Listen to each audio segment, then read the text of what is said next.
Our next speaker is Mimi Nelson.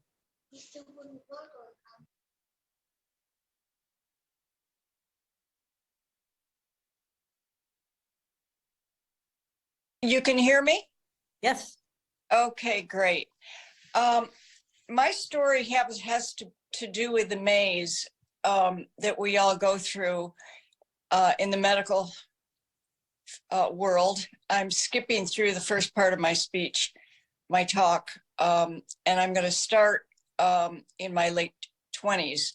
I will preface it with, in regards to the maze, that my speech, which I will try to condense as it goes along, that it involves caregivers, pain, and positivity. So in my late 20s, day 3 of a new job in endocrinology research, at a local hospital, I was run over on the sidewalk by a car flying around the semicircle where patients are dropped off. And I was hit in the back, thrown onto the hood of the car, and my head was smashed into the windshield. And I was then thrown when he slammed on the brakes.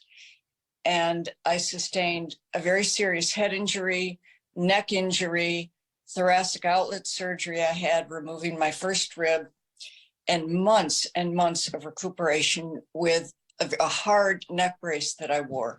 I had head seizures, neck and back surgery, pain for years. And up to this point, I never recalled not trusting a doctor or a medical situation. I was beginning to tally up prior medical problems, and it was all distrust to my body. There was only one doctor later who I questioned numbness in my toes. He took my toes literally and made them move himself. He said, "See, they work." That was my first distrust in the medical profession. Then, moving forward, I was now 28, divorced, and I felt pretty good. And then out with the old and in with the new. I met and married my dream of a husband. He was 18 years older than myself. And 2 years later, we married. He was a headmaster and an Episcopal priest. My life became a fantasy. We served different schools, both boarding and day, and we lived stateside and overseas. We lived in Switzerland and Cyprus for 5 years. And I should scoot through a lot of this, where my daughter excelled. I learned French at the Archaeology Institute of Cyprus, and we just did wonderful things. I contracted meningitis there. My daughter sat at my bedside, "Mommy, don't die, please don't die." I was sick for months and suffering severe headaches and seizures. The wife of the International Red Cross became my caregiver, and as my cognition was totally impaired, so I ate healthy croissants. I went on to develop a panel of doctors to address the medical concerns of newcomers in Geneva for the Geneva for Beginners organization.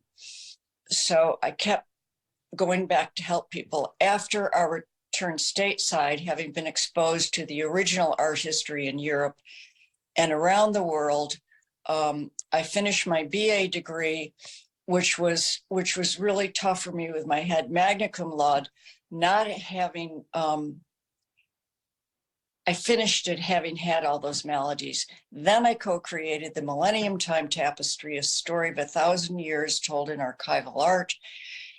We were presented at the Library of Congress, including a book, which won 3 international gold awards.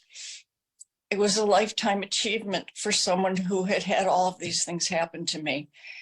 Then it was time to kick back. And at that time, our 33-year marriage tipped my husband, who is now 80 years old, His health went south and he defied death like a cat. A back surgery that should have left him paralyzed, every heart condition and flying trapeze act to live he did, including grand mal seizures. Then his left foot turned black, and he was hours from death. And his doctor said, his vascular doctor said he had the night to decide that he was going to pass. He had to let go of life or have 3/4 of his leg amputated. At 1 a.m., he chose life, which meant I was about to become the caregiver extraordinaire. His mind remained sharp. My mistrust in hospitals wavered, but in the doc, my trust soared. He lived for 7 more years. We made it to 40 years. He died from sepsis. The hospice was wonderful. I assisted with his care. He passed at home in 2020, but because of the pandemic, his funeral was canceled.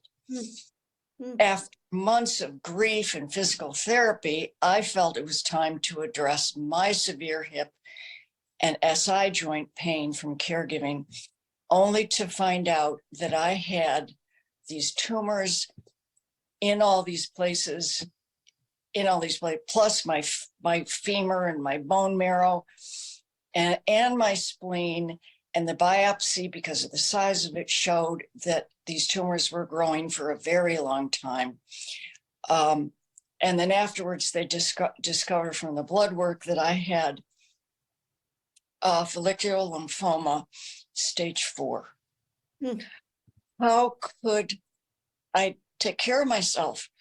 Who could I trust as I stepped across the imaginary line walking into the oncology waiting room on the frightening new journey through the unknown? My oncologist, who skipped a few beats initially, was gentle and mostly thorough and promptly set me up with a team of support nurses. My navigator was ever available until she wasn't. She had to leave and wasn't replaced. I had begun to build trust and was deflated with mistrust. Early on, I learned I had to self-advocate. Communication is paramount in this medical maze, and the steps forward need to be explained at the start. We must be taught then, early, to hurry up and wait during all aspects in order to build trust. The patient has a right to appropriate expectations for what lies ahead, not to obediently, blindly follow along. Without it, trust is eroded. Here is an example. Early 2021, I began my infusions sitting in hard blue recliners that barely reclined. I was in no physical condition to sit. A nurse grunted to push and pull these chairs back and forth. They should not be there, these chairs. I was incredibly uncomfortable with them, with this pain level. I begged for a room with a bed. And I was rewarded finally weeks later, having to compete with the convicts for time slots. Junky, new or old infusion chairs don't belong. These administrators should not order or accept them because they're free or donated if they're junk. Patients have enough stress.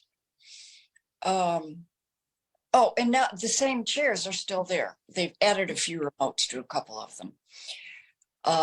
And then there's decision making. I'm trying to move this along. Which drugs to take?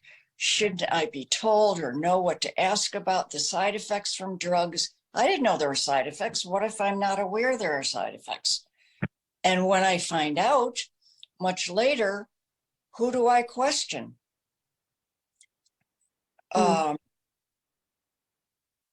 And I don't know how to move this along, but I did have hope And during, this is very important. And then I saw my GYN physical therapist, and she talked to me about my abdominal issues.